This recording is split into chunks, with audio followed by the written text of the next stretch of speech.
Sir माझी जी अनियमित शाळा चालू आहे नियमाबाह्य त्या शाळांवर चौकशी करायची, त्यांची कारवाई करा, चौकशी करा आणि ज्या तर त्यांना मान्यता नसेल तर त्या शाळा बंद करण्यात याव्या. बस माझी एवढीच मागणी आहे. कारण की सर त्या शाळांना मान्यताच नाहीये आणि ते फी वगैरे भरपूर घेत आहे सर त्या शाळेवाले. माझ्यावर नाही सर, तसा काहीच विषय नाहीये. त्यांनी माझ्यावर कारवाई केली, FIR फाडला, त्याच्याशी काही संबंध नाहीये. फक्त माझं म्हणणं होतं की बा ज्या शाळांना तुमच्या मान्यता आहे तर मला त्यांनी माहिती अधिकारात मान्यतेचे कागदपत्र देऊन द्यावे. बाकी माझी काही मान्यता नाहीये. जे अनिल सखदेव यांनी कोणते असं सांगता येईल का तुम्हाला काय गैरव्यवहार केले? सर त्यांना शिक्षण अधिकारी मॅडमनी सांगितलं होतं की बा तुम्ही 7 दिवसाच्या आतमध्ये मला अहवाल द्या, वस्तुनिशी जाऊन त्या ठिकाणी अहवाल सादर करावा. पण त्यांनी 7 दिवस होऊन पण त्यांनी अजून अहवाल तिथे सादर केलेला नाही आहे.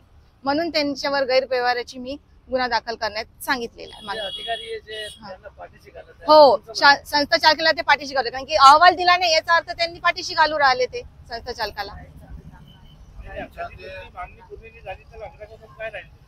सर माझी जर मागणी पूर्ण नाही झाली तर मी मंत्रालयामध्ये तिथे आझाद मैदानावर उपोषण करणार आहे.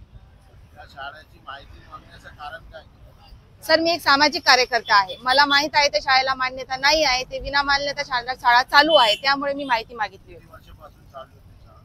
त्या शाळेला 1-1.5 वर्ष झालेले चालू आहे. हा आताच सुरू झाले.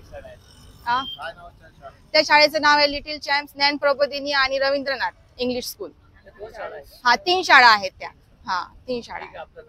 माझं नाव पायल जगदीश बुलबुले, सामाजिक कार्यकर्ता.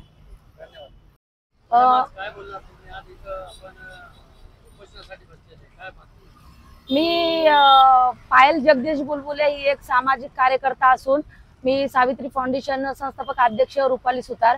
पायल ही मैत्रीण असून आणि एक महिला असून तिला आम्ही पाठिंबा देण्यासाठी इथं आलेलो आहोत.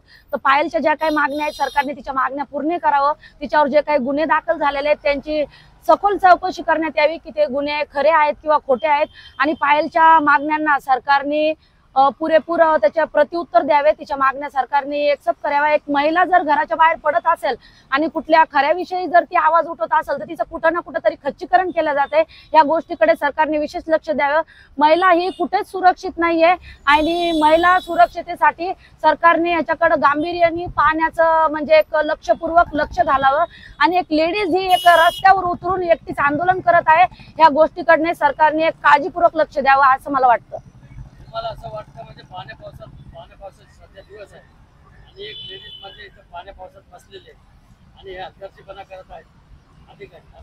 ते सरकार जर हलगर्जीपणा करत असेल तर एक महिला ही रस्त्यावर उतरत असताना 15 दिवसाच्या आत जर तिच्या या प्रत्येक निर्णयाला जर सडेतोड उत्तर किंवा व्यवस्थित न्याय जर भेटला नाही तर 15 दिवसात ती आत्मदहनाचा इशारा करून ती इथं सरकार समोर आत्मदहन करणार आहे. रुपाली दिलीप सुतार, भीमराज कामगार सेनेची जिल्हाध्यक्ष आहे छत्रपती संभाजीनगर. आणि या ज्या ताई आहेत या इथे आज उपोषणाला बसलेल्या आहेत. तर ही खरं तर व्यवस्थेबद्दलची खूप मोठी शोकांतिका आहे की एखाद्या महिलेला न्याय मागण्यासाठी असं रस्त्यावरती उपोषणासाठी बसावं लागतंय. आणि ती महिला तिने काय केलं होतं की एका गैरव्यवहाराबद्दल तिने आवाज उचलला होता आणि ती देखील एक गृहिणी आहे, ती देखील एक माता आहे, तिला देखील 2 मुलं आहेत. मग हेच प्रश्न तिलाही स्वतःच्या पाल्यांसोबत पण उद्भवू शकत होते आणि म्हणून हा एक सामाजिक प्रश्न असल्या कारणाने तिने आवाज उचलण्याचा प्रयत्न केला. पण संबंधित अधिकाऱ्यांनी तिच्यावरतीच खोटे गुन्हे दाखल केले. मी पोलिसांना पण विचारू पाहते की जेव्हा आम्हा लोकांच्या समुदायासोबत किती सगळ्या अडचणी होतात तर तेव्हा कुणीच गुन्हा तर नोंद होतच नाही. आम्हाला समजूत घालून किंवा आमचे प्रश्न सर्व निग्लेक्ट केले जातात. मग अशा वेळेस पोलीस कसं काय इतके तत्पर होतात की त्यांची सेवा देण्यासाठी. अशा केसेसमध्ये त्यांनी देखील आधी सखोल चौकशी केली पाहिजे, मग गुन्हे नोंद केले पाहिजे. कारण गुन्हे नोंद होणं काय साधी गोष्ट नाही. माणसाची एक छवी मलिन होऊन जाते. आणि या महिलेने काय केलं आहे, फक्त चुकीच्या प्रकाराविरुद्ध आवाज उचलला आहे ना. आणि भारतात लोकशाही आहे हो. तुम्ही लोकशाही दडपण्याचा कितींदा प्रयत्न करणार आहात आणि तुम्ही काही केलं तरी तुम्ही लोकशाही नाही दडपू शकत ना. डॉक्टर बाबासाहेब आंबेडकरांनी जे संविधान आपल्याला दिले त्यात आपल्याला अभिव्यक्ती स्वातंत्र्य आहे.